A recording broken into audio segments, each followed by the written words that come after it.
A gente está nessa série desse livro, Vida em Comunhão, do Dietrich Bonhoeffer, qualquer um dos nomes está certo, que é alemão, então para pronunciar em português tem uma dificuldade mesmo, né? E esse livro aqui, eu queria introduzir para as pessoas que não assistiram os outros episódios.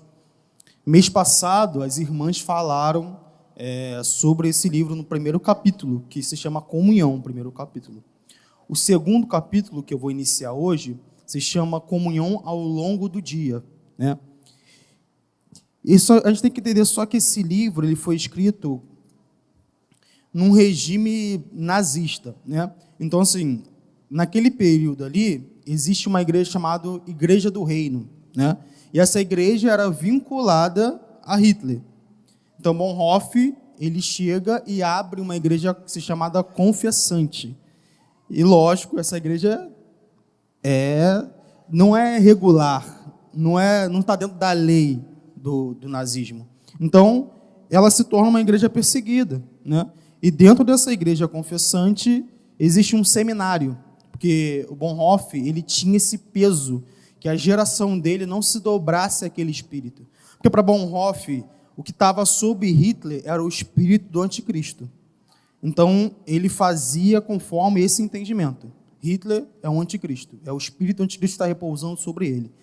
Então, ele começou a abrir um seminário, ele começou a capacitar pregadores e jovens para que pregassem o verdadeiro evangelho. E ali surgiu o livro Discipulado, que é muito bom, você pode comprar. E depois a polícia lá alemã fechou esse seminário porque era um seminário clandestino, era contra o nazismo. E aí depois, o que acontece depois que fecha o seminário?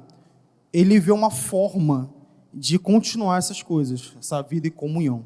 E aí começa a surgir o livro Vida em Comunhão, nesse contexto. Ele começa a escrever nesse contexto. Ele observa o culto da igreja, a eclesiologia da igreja e começa a escrever. Comunhão é assim, assim, assim. Aí, comunhão ao longo do dia é assim, assim, assim. Então, todo o contexto está ligado a isso, ao regime nazista. Tá? A gente não vai falar sobre Bonhoeffer, mas você pode pesquisar sobre ele. Inclusive, eu acho muito interessante. Ele tem muita coisa para acrescentar à nossa vida, enfim. Bonhoeffer foi um mártir, né? Ele foi depois capturado pelo regime nazista e morto, enforcado, né? E nu. Enfim, tem um filme dele também. Mas é só um contexto que eu quero te dar sobre o livro. Vida e Comunhão foi escrito nesse período, tá? Então, as irmãs vieram falando no mês de março sobre comunhão, que a comunhão não tem a ver com afinidade. Então, eu não preciso ter os mesmos desejos que você, ou a mesma lista de desejos que você, ou o mesmo gosto de música que você, os mesmos sonhos que você, para ter comunhão com você. Biblicamente, a comunhão não é algo que a gente produz, que a gente desenvolve, que a gente cria. Biblicamente, comunhão vem a partir da obra de Cristo. Cristo morreu numa cruz, logo ele derrubou o muro da inimizade, criando comunhão entre homens e Deus e entre homens e homens. Então, a comunhão não é algo que a gente cria, é algo que vem de Deus. Então, não necessariamente eu preciso ter afinidade com as coisas que você tem. Eu preciso só entender que Cristo morreu numa cruz, Ele fez uma obra, por isso eu tenho comunhão com você e você tem comunhão comigo. Então, a comunhão é sustentável não pelo nosso contato, não pelas nossas conversas, não porque eu vou na sua casa, ele é sustentável porque Cristo morreu numa cruz. E ele fez essa obra. Nós não temos poder para sustentar a comunhão. Nós somos vacilantes. Mas Cristo fez esse caminho. Ele criou esse caminho de comunhão. Então, o sangue de Cristo proporcionou isso, a comunhão antes dos nossos sentimentos, das nossas emoções. A comunhão não é algo que a gente faz, é uma realidade. Repete comigo, a comunhão é uma realidade. Então, uma realidade, como uma realidade, a gente não questiona. Isso é uma realidade, é uma parede, é real, é uma realidade. Então, a comunhão dos santos é uma realidade. Nós estamos em comunhão Por mais que para você não seja tão aparente isso, mas novamente, a comunhão parte do princípio que Cristo fez essa obra. Por isso nós podemos ter comunhão uns com os outros. Vamos ler Colossenses 3,16. A palavra de Cristo habite ricamente em vós, em toda a sabedoria, ensinai e aconselhai uns aos outros com salmos, hinos e cânticos espirituais, louvando a Deus com gratidão no coração. Ele começa esse capítulo com esse verso, né? Que nós precisamos ensinar e aconselhar uns aos outros com salmos, hinos e cânticos espirituais, louvando a Deus com gratidão no coração. Você lembra que os discípulos, eles meio que mudaram quando Jesus ressuscitou? Eles não tinham mais medo, eu falo muito sobre isso aqui, eles não tinham mais medo da morte. Eles não tinham mais medo da escuridão. Por quê? Porque o seu Cristo venceu a morte. O seu Cristo venceu aquilo que todos os homens temiam, morrer. Porque para nós, o que é o certo? O certo é todo mundo morrer. Só que para os discípulos isso não era mais uma realidade. Eles sabiam que não existia mais essa experiência com a morte. Eles só conheciam a vida. Então, se seu corpo parasse de respirar, automaticamente, eles não entravam em um momento de sono eterno. Não, eles estariam com Cristo. Eles estariam em vida. Aí, eles começam a usar a palavra, eles estão dormindo, né? Não mais mortos. Então, os discípulos, eles tinham essa visão de a morte foi vencida. Há uma luz. E a luz nunca vai perder para as trevas. E o autor ele começa a falar aqui na página 40, que há um louvor que é devido a Deus, o Pai e Criador, que nos protegeu durante a noite e nos despertou para um novo dia. Há um louvor que é devido a Deus, o Filho e Redentor do mundo, que por nós venceu a morte e o inferno, e como vitorioso está entre nós. Há um louvor que é devido a Deus, o Espírito Santo, que no alvorecer do dia coloca em nosso coração a clara luz da palavra de Deus, dispersa a escuridão do pecado e nos ensina a orar como convém. Então, irmãos, existe uma graça no louvor. Eu não sei se você percebeu aqui de manhã, no nosso louvor, existe uma graça. Existe algo que a gente acessa no louvor, na reunião dos santos, que a gente não acessa em outro lugar. Existe uma graça que é derramada na comunhão, no culto coletivo, que a gente não acessa na nossa casa. Porque é uma graça que o Senhor fez especificamente para a comunhão dos santos. Então existe um louvor que é devido ao Deus Trino. Então a graça de se reunir não pode ser deixada de lado por nós.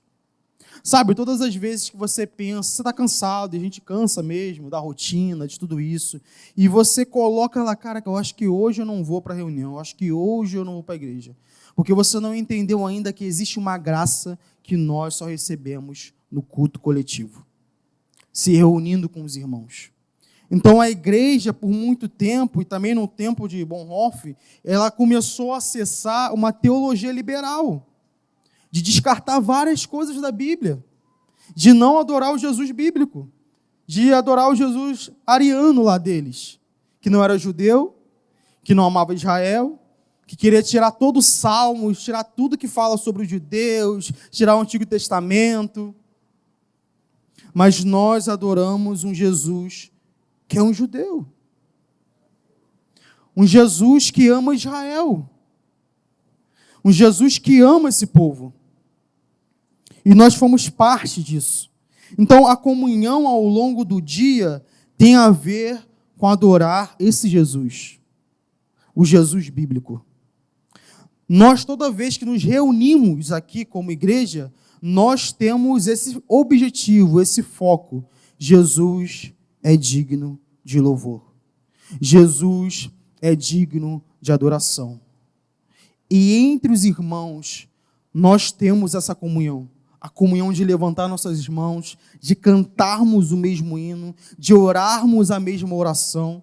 Sabe, se você for ver a progressão da reunião, desde a oração intercessória que a gente começou às 9 horas da manhã, há uma unanimidade, há uma graça coletiva.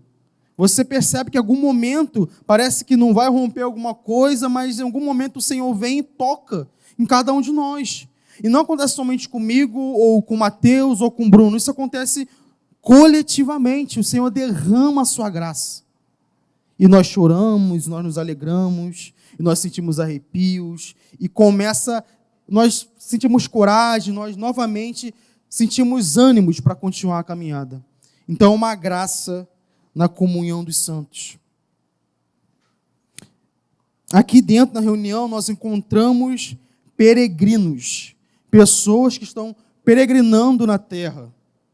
Eu olho para o lado e vejo peregrino. Eu olho para o outro lado, peregrino. Mas por que peregrino? Porque as Escrituras falam que a nossa pátria não é daqui. Ela foi feita pelo próprio Deus, o arquiteto da cidade.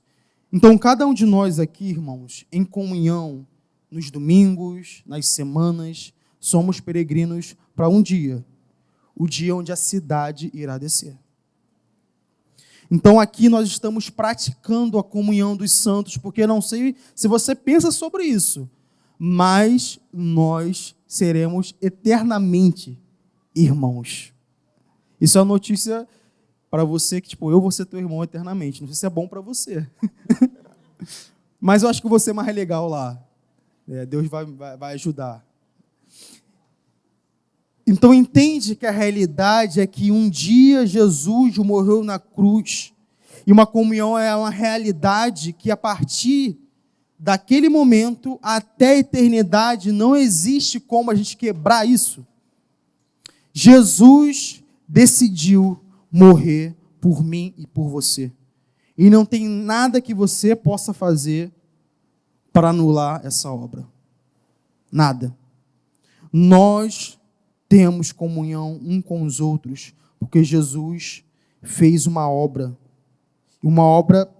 pesada, uma obra que nenhum de nós podíamos fazer. Salmos 46, versos 4 e 5. Há um rio cujas correntes alegram a cidade de Deus, o lugar santo das moradas do Altíssimo.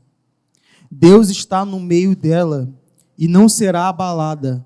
Deus a ajudará desde o amanhecer. Fique com essa palavra, amanhecer. O autor ele vai começar a falar que existe algo que os antigos cristãos faziam à prática, inclusive Jesus fazia isso. Ele se levantava na madrugada, no amanhecer, para buscar o Senhor, para estar diante dele. Então, o que eu tenho para falar para você, irmãos, hoje é: não comece o seu dia cheio de preocupações. Sabe, a primeira coisa do seu dia que você levanta, você já pensa no que tem que fazer. Eu, como gerente, eu posso levantar e pensar: caramba, eu tenho que fazer isso, tenho que fazer isso, tenho que fazer isso, tenho que fazer isso. E automaticamente eu não penso no Senhor. Eu não penso no doador da vida. Eu não penso que a minha vida depende de estar diante do Senhor. Não diante do meu trabalho, não diante dos meus afazeres, não. Diante do Senhor. Disso depende a nossa vida, irmãos. Então, o amanhecer, assim que a gente acorda, a primeira coisa que a gente precisa fazer e pensar é estar diante do Senhor. Não comece o seu dia cheio de preocupações. Eu sei que é difícil, porque a nossa sociedade, a nossa vida é uma vida corrida. Foi proposto a nós que a nossa vida é de produção, a gente tem que produzir sempre. Você não pode falhar com isso. Mas o Senhor, o Deus da Bíblia, Ele nunca mudou. E Ele ainda diz para nós: acorde de manhã ou de madrugada, na hora do silêncio, e se encontre comigo. Irmãos, há uma graça nesses momentos de silêncio, de manhã, na madrugada. É algo prático que eu estou falando aqui. Nós não podemos deixar esses momentos, porque senão a gente vive a nossa vida no automático, a gente vai fazendo as coisas no automático, e nós perdemos de vista o que realmente é importante, assim como Maria, né? Esteve aos pés de Jesus. Por quê? Era a melhor parte, era a melhor escolha. Então nós precisamos incluir, e assim, estou sendo humilde, incluir na nossa rotina estar com o Senhor. Ou melhor, que toda a sua vida esteja nesse local. Mas eu queria especificar, se você não tem um momento no seu dia que você está com o Senhor em silêncio, se deleitar nele, fechar os seus olhos, sem incômodo, sem ninguém atrapalhar isso, você precisa buscar isso, meu irmão. Nós precisamos, antes de ter comunhão com os outros, ter comunhão com a fonte da comunhão, o nosso Deus. Lamentações 3, 22 e 26. A bondade do Senhor é a razão de não sermos consumidos. As suas misericórdias não têm fim. Renovam-se a cada manhã. Grande é a tua fidelidade. Digo a mim mesmo, a minha herança é o Senhor. Portanto, esperai nele. Bom é o Senhor para os que esperam nele, para quem o busca. Bom é ter esperança e aguardar tranquilo a salvação do Senhor. Em Efésios 5,14, Paulo vai falar sobre desperte você que dorme e Cristo o iluminará. O que é isso? Quando estamos diante do Senhor, Cristo nos ilumina. Nós não somos mais pessoas que andam em trevas.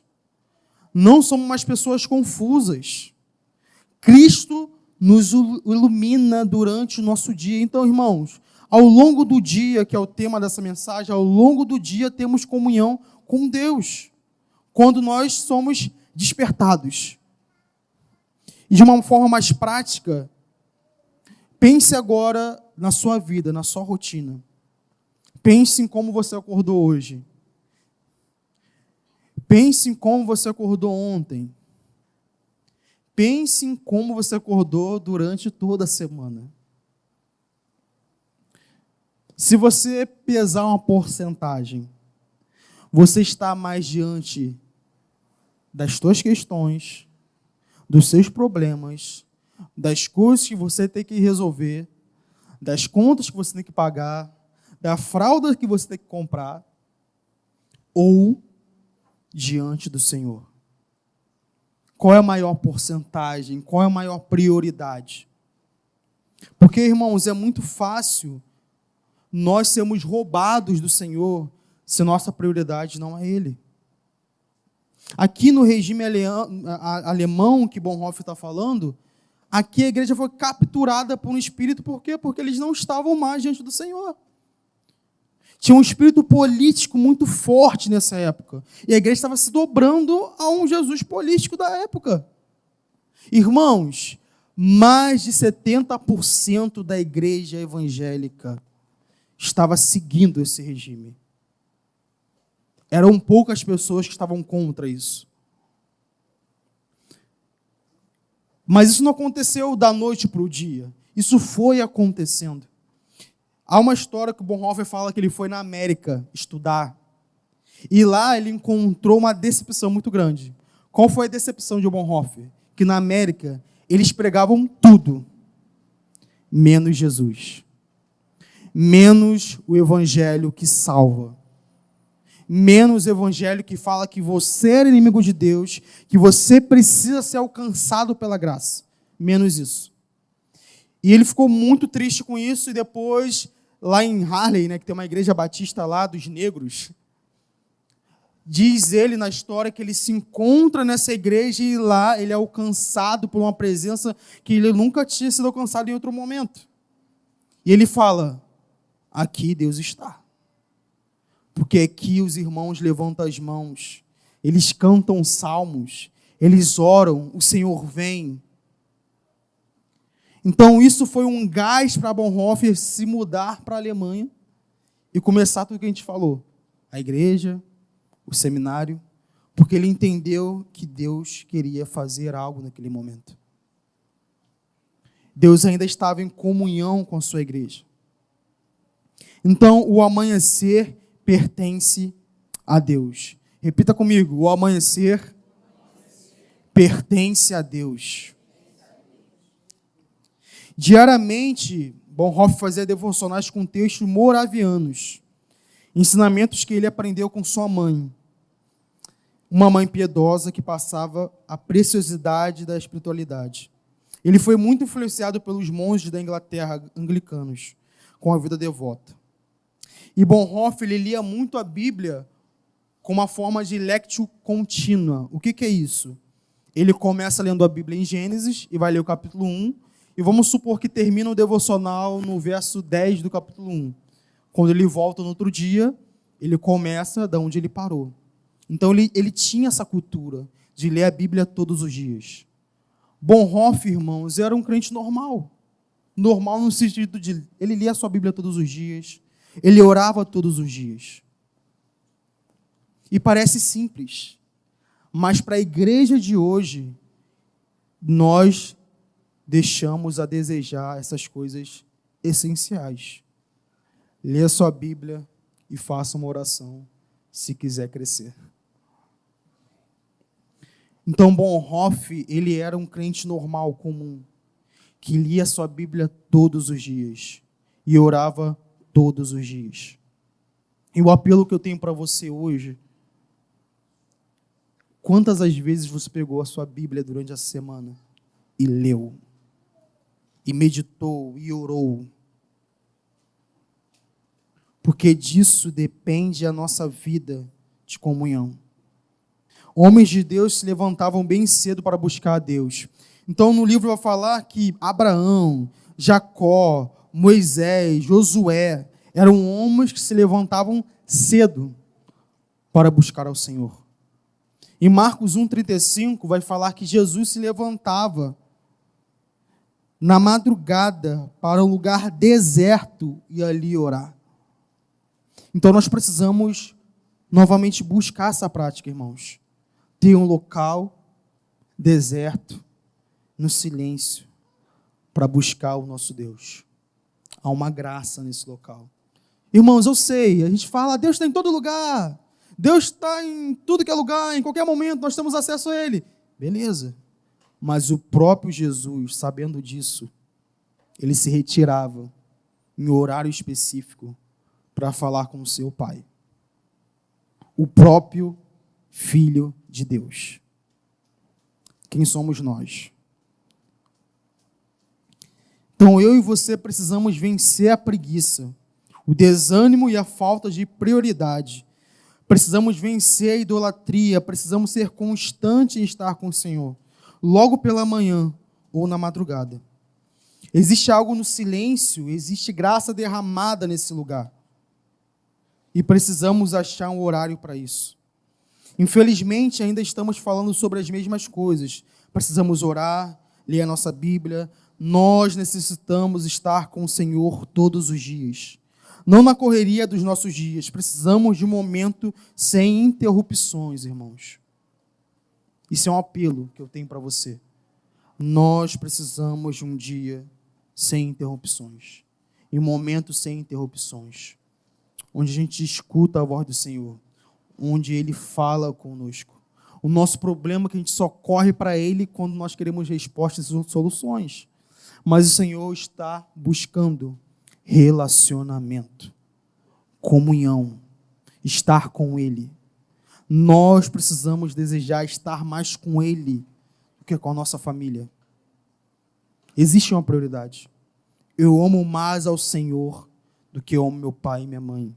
Eu amo mais o Senhor do que eu amo a minha própria vontade. Eu amo mais ao Senhor do que tudo.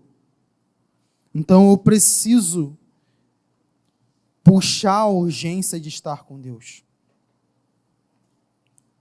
E Bonhoeffer vai começar falando sobre isso, que amanhã pertence ao Senhor.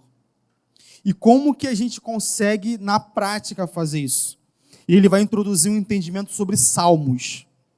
Eu não sei se você percebe, mas aqui na comunidade Cristã Zelo, a gente sempre abre com um salmo. Sempre. Raramente não acontece, mas sempre é com um salmo. Por quê? Porque o salmo ele tem um poder muito específico para a nossa imaginação, para o nosso sentimento. A gente consegue entrar nesse mundo de Deus. Os salmos vão nos conduzir a imaginar um mundo mais elevado e rico de Deus, à medida que oramos os salmos. Então, à medida que oramos os salmos no amanhecer, parece que o mundo fica mais colorido de Deus, fica mais vivo de Deus, fica mais Deus está mais presente.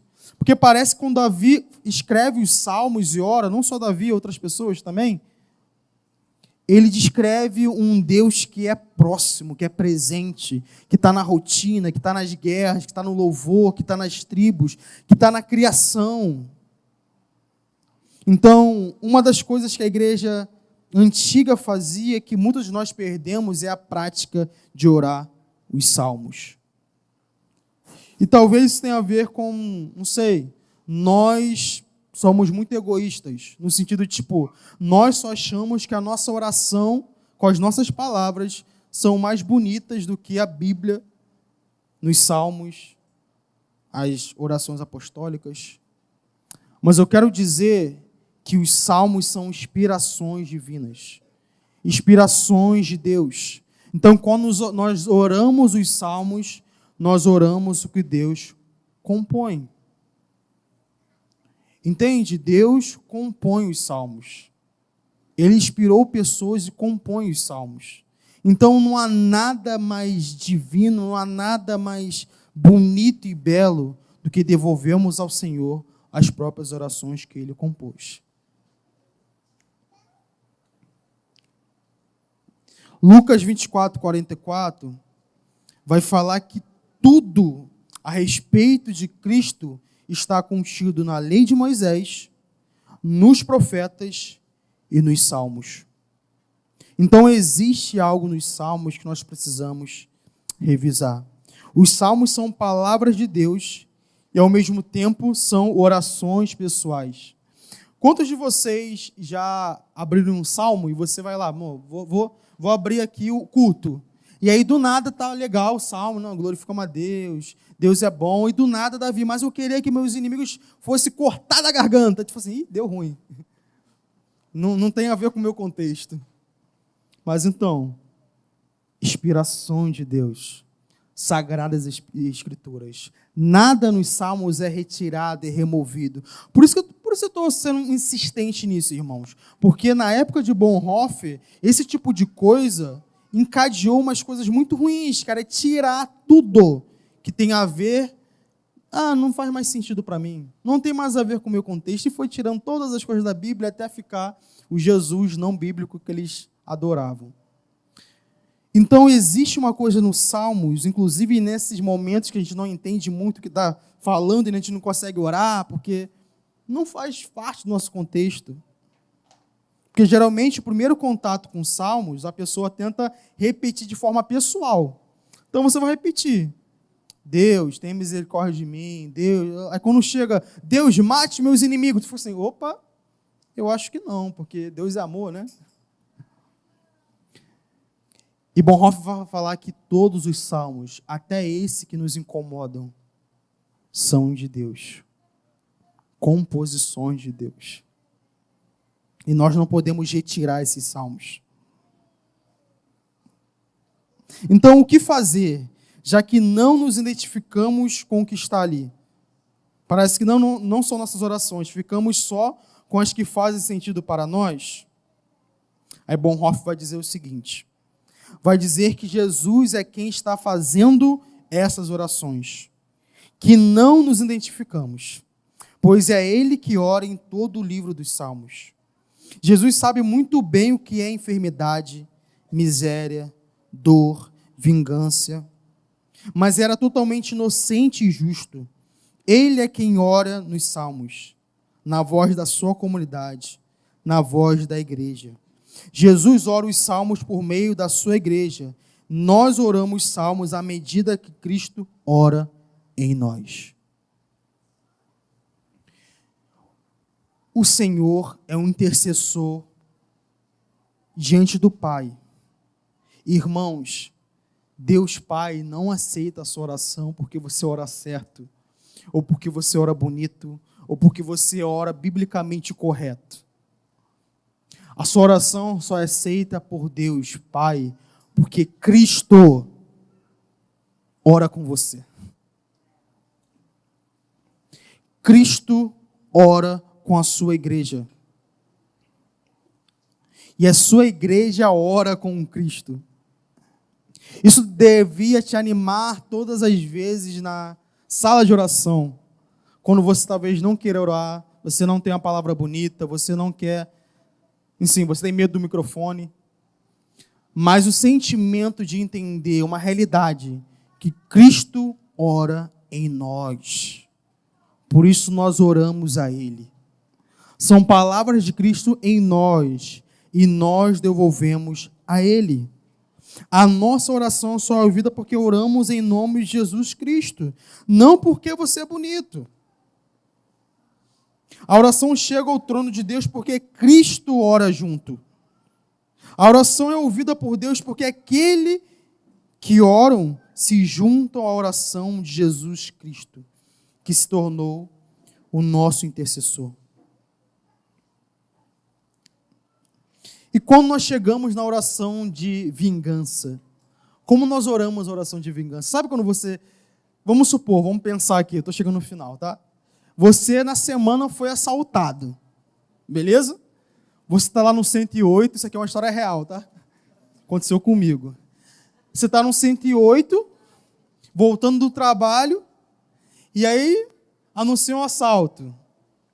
E aí, o meu sentimento não é seja manso e humilde. O meu sentimento é a minha primeira oportunidade, eu vou pegar aquela arma e vou dar um tiro na cabeça dessa pessoa. Isso sou eu. A minha pessoa, que precisa morrer todos os dias. Mas os salmos de vinganças não encontram cumprimento nesses sentimentos. Eles encontram sentimentos em Jesus na cruz, quando se colocou no lugar de cada um de nós, quando Cristo Jesus derramou toda a sua vingança sobre o Filho de Deus. Então, quando nós olhamos para esses salmos vingativos, nós vamos pensar, a vingança de Deus caiu sobre o Filho. Não sobre as minhas questões. Não sobre um sentimento de vingança, quero matar alguém, não. Jesus se colocou numa cruz inocente. E a vingança do Pai caiu sobre os seus ombros, para que os seus inimigos, que te assaltaram no 108, fossem salvos. Então, os salmos, eles demonstram isso.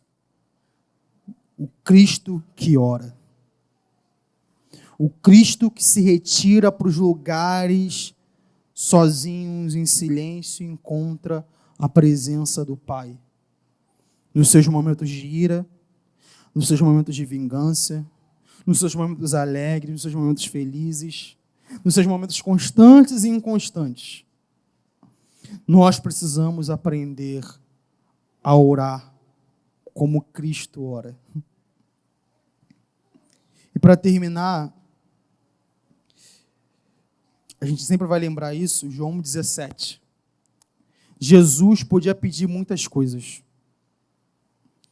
mas ele pediu só uma, que é a união do seu corpo. A comunhão do seu corpo. Eu não sei se você já pensou sobre isso, mas a comunhão para Jesus custa caro. Por isso que ele morreu numa cruz.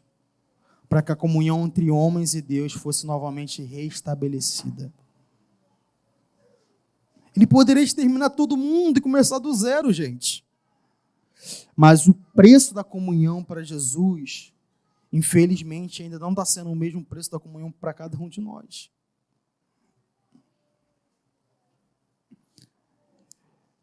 Jesus abriu mão de tudo que ele tinha. E nós, às vezes, não abrimos mão nem do nosso cansaço para estar em comunhão.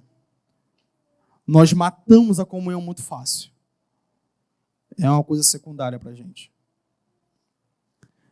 Mas viver em comunhão ao longo do dia requer que nosso pensamento esteja cativo ao Senhor, cativo à sua presença. Então, se eu pudesse falar alguma coisa hoje de muito importante para você, separe um tempo no seu dia, de manhã, de madrugada. Pegue um salmo e leia, ore o salmo. Não porque você é bom para ler e para orar, mas porque o Cristo que ora em você é o mesmo Cristo que compõe o salmo. É o mesmo Cristo que vai receber as palavras que Ele mesmo compõe. Então eu te desafio, não ore somente com as suas palavras. Abra a sua Bíblia. Se inspire. Ore Salmos 2. Ore Salmos 23.